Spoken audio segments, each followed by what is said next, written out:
Hey everybody, Happy New Year. We are back.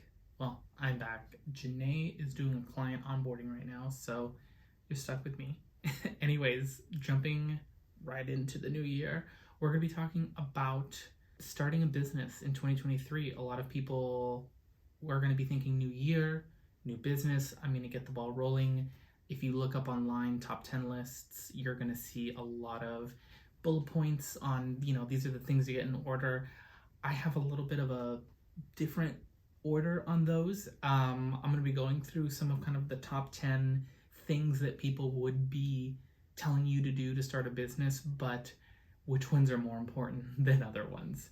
It's a new mug I got for Christmas.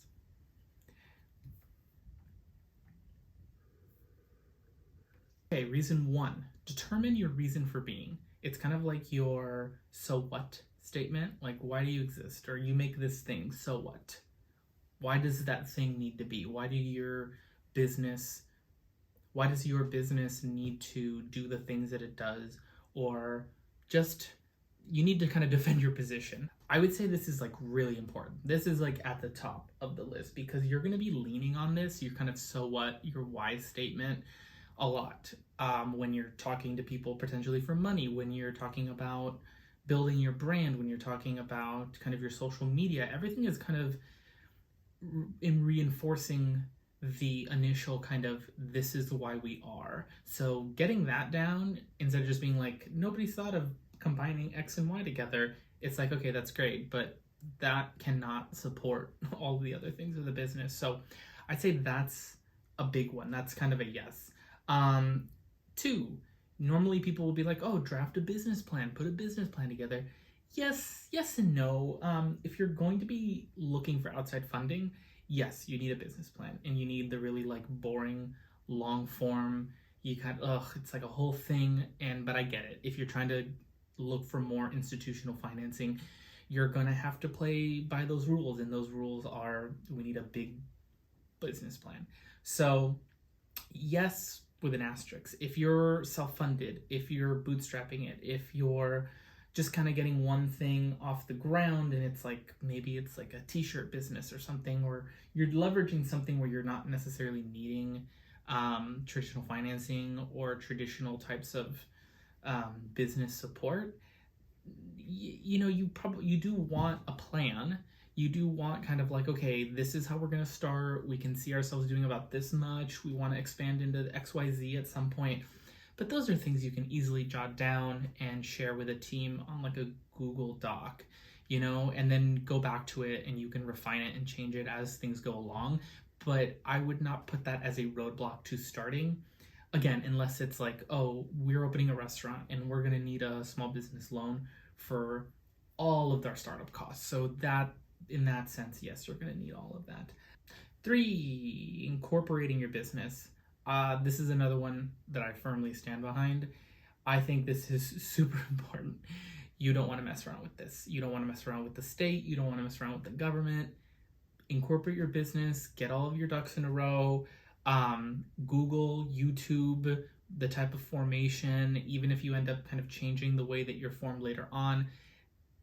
But make sure you take care of these things. I used Zen Business. That's what the software we use. I have a link in the description that gives you like a $25 gift card as like a referral if you end up forming a business through them. But please feel free to use any service. There's also like Atlas from Stripe. They're a little pricey.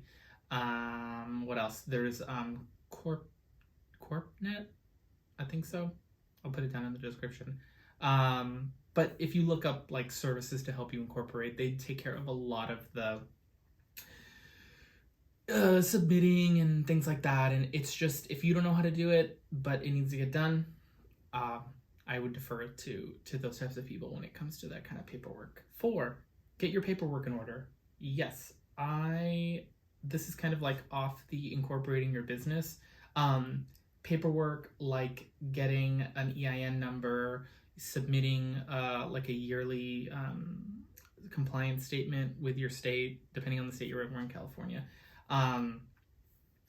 Stuff like that you'd like paperwork. Business checking account needs some additional paperwork kind of thing.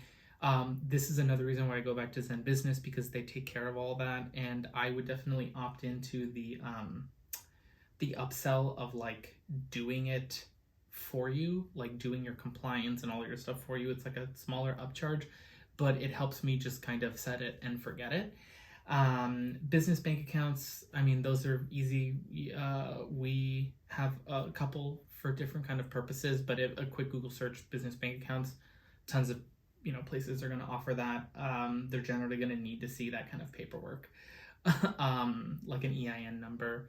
And some places might want to see some kind of letter from the state saying that you're a recognized business with a kind of a business license.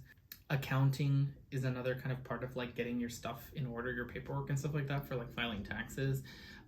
We opted for a tax like consulting service, like an accountant kind of service, so they'll advise us throughout the year on our taxes or on our accounting and then do taxes. They're pricey though, like, so if you want to save, like, it's like $2,000 a year and just dive into something like QuickBooks, it might be easier to just figure it out. Again, YouTube, Google, we started down that road, but then we hit a point where I needed to put my attention elsewhere, so we just went with a service. But QuickBooks, I'm going to say it's my go-to, even though there are probably cheaper options, because it integrates with a lot of stuff, so that makes it a lot easier. Like your business bank account and other types of kind of like in and out accounts, like a business credit card even, it will most likely connect with QuickBooks because of their scale, and having stuff automatically connects and you're not kind of copy pasting stuff in is going to make that process a lot smoother. 5, assembling a team. This is critical, and I would like, this is another like strong, yes, this is on most lists and it is a big deal. You need to be good at a lot of things as a founder, but you also need to be good at knowing the things that you are not good at. I know enough to know that I don't know everything, and when I run into something that I don't know, you need to kind of put the egos aside and you need to say, the time it would take me to get proficient at this thing is going to be too much of a distraction from the rest of the business. So I need to leverage my team. I need to bring on a freelancer. Somebody outside of just me is going to be getting this thing done. And that is one of the biggest, I like preach this all the time. There are so many people that are just like, I'm the founder, I need to do everything, or I can't let anything out of my grip because I won't be able to control it and stuff. If that is the case, you are only ever going to scale to how large you can do everything. And the minute you can't do something, that's when you're going to get throttled back and you won't be able to scale anymore. So having a team, even if it's not a permanent team, if it's a team of like freelancers that you kind of like grow and shrink as you need, a team also gives you other perspectives besides yourself, which again, to know enough to know that you don't know everything is super valuable, because you could have the best idea and you think it's the best idea, and maybe somebody might think it's not a great idea, and instead of just saying you're an idiot, you need to say, okay, why are you saying something different than what I'm thinking? Am I missing something? Is this representing actually what my customer sentiment would be, and I'm just kind of not seeing it? You need to be open to things, people, ideas, processes getting done outside of just you. Can't talk enough about that one. Okay, point 6, funding. This is another one. This is like, if it's part of your business, if funding is something that you need to be doing, yes, go look for it. But I would also say, take a hard look to see if you can bootstrap it, if you can get it done in another way. We live in a time now in 2023 of almost no barriers to anything. I'm recording this on a phone that if you were to rewind and say I wanted to do something like this in the early days of the internet, it'd be like, well, you need to get camera equipment, you need to get sound equipment, you need lighting equipment, like you need to be able to upload these large files at some kind of dedicated T1 like the amount of friction that has been reduced in starting, scaling, everything to do with business and gaining momentum, I think has really been reduced to almost just how creative can you get with the resources and tools that are put in front of you. So again, this is not saying, oh, well, every type of business. I go back to like a restaurant. But if you're saying, well, I was going to make some kind of apparel or something, maybe there's a way to take the kernel of your idea, do it at a micro scale, and then build a community around it, and then tap them to help pre-sell something to then fund your next wave, something other than just saying like, well, I'm gonna not start until I get all this money, and then I'm gonna start doing the thing. That is still true for some businesses, but I think if you're willing to get creative, there are a lot of businesses that can go that route. If that is something that's interested to you and you'd like to talk more about that, I'm going to put a link in the description to our contact page for our consulting firm, because that's something we're good at. It's kind of finding those through roads. So moving on. 7, conducting market research. This is one I will say, the funding, some people want to wait until they get it to start. Do the market research before you start. This is another big one. This is also a really big part of your why statement. So kind of why you exist. That's another reason why doing that is so good, because then you find out, you end up kind of doing market research at that same time. Because if you're like, well, I have this mug that is perfect for left-handed people, but then you were to say, well, I did market research and it turns out right-handed mugs are adopted by left-handed people, and most people are not going to care that I have a left-handed mug. Your market research is maybe going to tell you, hey, maybe this left-handed mug is not going to be not going to sell like gangbusters when you're marketing it towards left-handed people like you thought it was going to. It really gives you a pulse of what is your idea going to be like when it's kind of put out into the market before having to kind of spend any dollars towards the product. So market research, phenomenal. That's another one that reach out to us if you have an idea, you need some help. Point 8.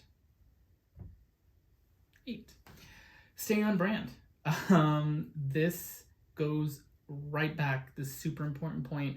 This goes back to market research and finding your reason for being, your why statement. Because as you grow, as you kind of bring on other people, and you have marketing and you have dev people and you have sales, staying on brand is going to make sure that you don't dilute kind of the DNA or the fabric of what makes your brand, or your company.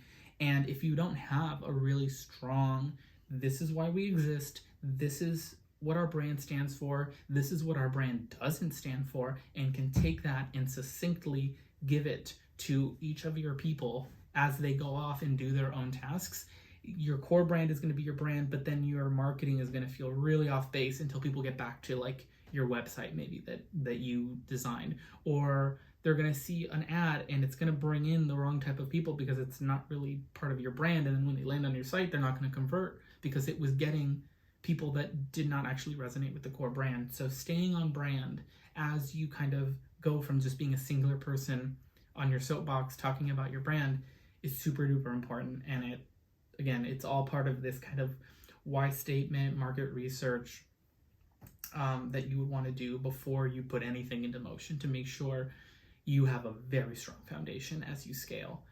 Because a poor foundation could probably support 1 or 2 stories before it crumbles, but a phenomenal foundation will keep supporting it all the way up. Ooh, it's a good analogy I just made up.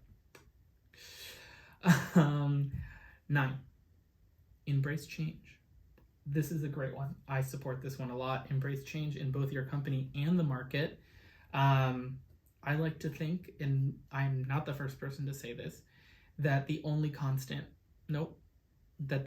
thing that stays the same is that things change. Like the only constant is change. I'm sure there's somebody that said it much better. Insert.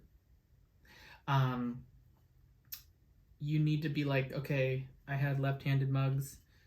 The market was blowing up with people buying it.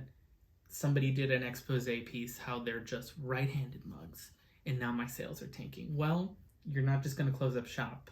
You have to embrace change, and maybe you take this off and now it's a dual-handed mug. You're most likely not going to just stick with the original pitch and the original idea all the way through. You're going to have to iterate, you're going to have to change, and it needs to be something that you're okay with. that just really, there's no way to get around that you need to be okay with continuing to move forward and iterate and change. And if you get stuck with one thing and then that thing is in the past, then you're in the past. And number 10, top. This is like, if I could have a top 10 list that was just a top 1 list on, hey, this is what you should do when you're starting a business, it would be this: prepare to improvise. I don't know why on this particular list that I'm riffing off of, they put it at number 10, but this would be like at the top. This would be at next to every single one. Being good at improvising and saying, well, here's the problem. I don't necessarily know how to do that, but we're going to figure it out. Either I'm going to figure it out, I'm going to bring somebody in to figure it out, because at the other side of that, where your customer is happy with your product and you've made a great sale, they're not going, wow, what a great product, I'm so happy with it, but did the founder know how to do SEO? Because that's really going to affect the way that I feel about this product. No, they've bought the product, they are happy. It doesn't matter how you got to that finish line, but you got there. So improvising, being able to look at the problem and break it down and say, how am I going to get there? Is it me? Is it somebody else? Am I going to learn something? Am I going to do something? Am I reaching out to somebody else? Then, talking about embracing change. Improvising is like embracing change, staying on brand. But if your brand changes, if you see opportunity somewhere else and you're like, oh, if we do a slight pivot, we have that market, boom. I didn't plan for that, but we improvised and now we're growing even more. I don't know how to blank, like that kind of thought, as I was thinking about it, that phrase, that doesn't exist in a startup. That is how you kind of dwindle into non-existence, or the company just kind of fizzles out, because I don't know, because improvising is like 95% of this. And saying yes, taking the opportunity, figuring out how to do it if you don't, learning how to make your skills better. If you do, it's just, it's about believing in yourself. And I don't know, I feel like that's the quickest and easiest. It sounds so simple, but like putting that into practice is such a big thing. So that would be my top tip. My top 1 list. Yeah. Well, that'll wrap it up for today's video. Please let me know what you thought down in the comments. If you have another arrangement of this top 10 list, please let me know. If you have stuff that you want to throw in that you think is more important than other ones, I'd love to have a conversation about it. Like I said, on the Zen business, I put the link in the description. If you want to check that out, great place for all the business documentation and formation. I put our contact list for our consulting firm. If there's anything you want to talk through or figure out, we could do like a free consultation kind of thing and see where you're at. Yeah, I will see you on Friday. And until then, it's business as usual.